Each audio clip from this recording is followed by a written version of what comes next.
Bonsoir, bienvenue donc pour un nouveau tirage d'une carte des accords Toltec. Et puis pour revenir sur la vidéo d'hier, vous voyez le lâcher prise, comme quoi.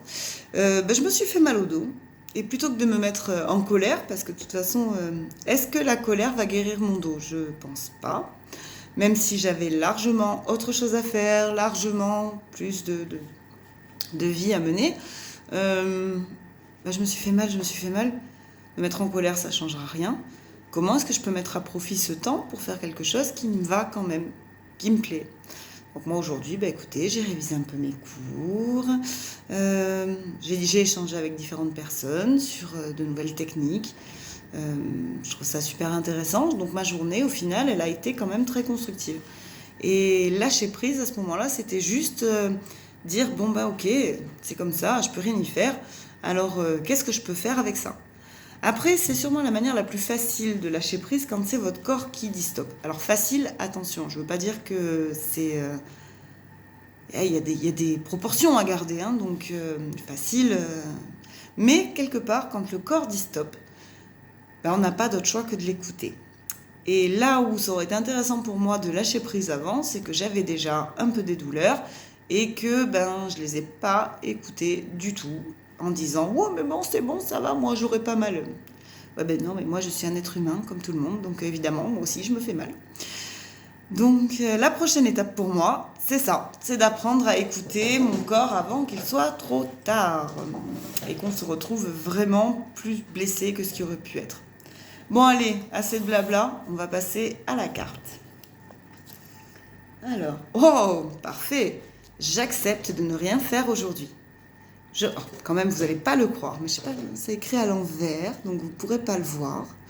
Peut-être si vous lisez, il y en a, ils en sont capables, donc dites-le bien. J'accepte de ne rien faire aujourd'hui. J'observe que le fait de me sentir libre et détendu m'apporte plus d'énergie que quand je suis dans la contrainte. En effet, plus j'accepte cette part de moi que je juge paresseuse, plus je suis efficace. Eh bien, écoutez, il y a une de mes formatrices qui a fait une vidéo il y a très peu de temps sur le fait du repos intellectuel, du repos mental, en disant à quel point c'était important pour la chimie du cerveau de le libérer en fait de toutes ces pensées. Alors ça ne veut pas dire rester béatement sans bouger, mais juste apporter un petit peu de repos à l'esprit, parce que c'est comme ça qu'on emmagasine mieux déjà toutes les connaissances, toutes les événements, ça permet de venir se ranger dans le cerveau. Donc là, pour le coup, elle a fait une super vidéo là-dessus. Et moi, là, j'aime beaucoup cette carte qui, comme d'habitude, fait beaucoup de résonance chez moi.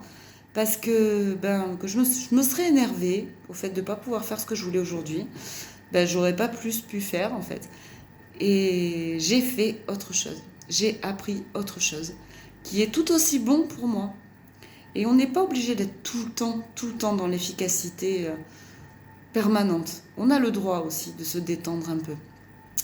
Évidemment, quand on a des objectifs, quand on a des rêves, on essaye de faire quand même des actions pour pouvoir atteindre nos objectifs et nos rêves, parce que ça serait là pour le coup la mauvaise partie du lâcher-prise dont je vous parlais, quand on rêve mais on n'agit pas. Mais une fois de temps en temps, accepter de ne rien faire, accepter de juste laisser ce qui doit se passer. C'est dans ces moments-là où souvent on est très étonné, très étonné.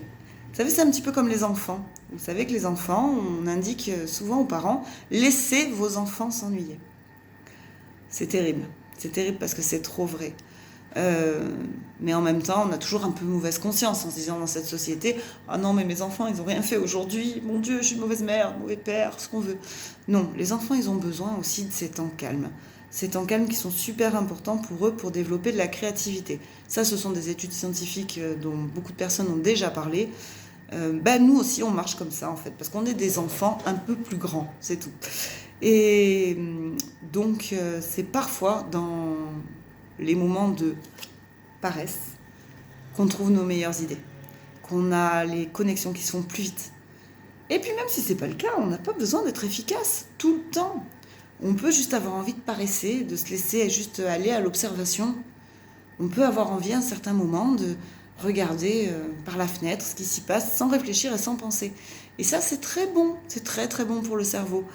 Euh, Après, c'est toujours pareil, c'est une question de mesure. On ne peut malheureusement pas faire ça tout le temps. De toute façon, la vie nous empêche de le faire en permanence, même si au final, ça serait cool quand même, parce qu'il y en a de jolies choses à voir à l'extérieur, et parfois même à l'intérieur de soi. Voilà. Bon, bah écoutez, je ne sais pas si tout mon blabla vous aura apporté quelque chose. Moi, en tout cas, j'aime toujours autant en parler. Et j'aimerais bien avoir votre avis, savoir ce que vous en pensez de ces petits textes. Alors, certains vont dire qu'ils sont très généralistes et qu'on peut les appliquer à tout. Moi, je suis assez d'accord. Je suis assez d'accord. Mais je trouve que toujours avoir cette manière de voir les choses en deux temps, de ne pas réagir sur l'impulsion facile, ce qui nous met en colère, ce qui nous met... d'avoir cette capacité de se mettre en position méta pour regarder ce que ça nous apporte. Parce que si c'est bon pour nous, agissons spontanément, hein, mais parfois on paye les pots cassés de tout ça. Et on regrette. Alors c'est sur ça qu'il faut travailler. Pas sur tous les moments spontanés où il n'y a que de la joie et que du bonheur derrière. Hein. Mais vivez-les à fond, vivez-les à fond. Mais tous ces moments, en fait, où on agit, on ne sait pas pourquoi, on agit comme ça, mais c'est toujours réactif à quelque chose. Hein. Les gens ne nous énervent pas pour rien, les situations ne nous énervent pas pour rien non plus. Donc, ça, c'est intéressant d'aller le travailler si ça nous gêne. Si ça ne nous gêne pas, mais restons tels qu'on est. Si tout est parfait, si tout est OK, on peut le faire par curiosité personnelle, mais il n'y a pas d'obligation à ça. Maintenant, moi, je pense qu'on a tous quelque chose à travailler. Tous quelque chose à travailler, et simplement pour se sentir plus libre, plus heureux, plus conscient. Voilà. Allez, moment philosophie off. Je vais retourner m'estrasser dans le canapé et souffrir en ne faisant rien. Voilà, et je vous souhaite une belle soirée.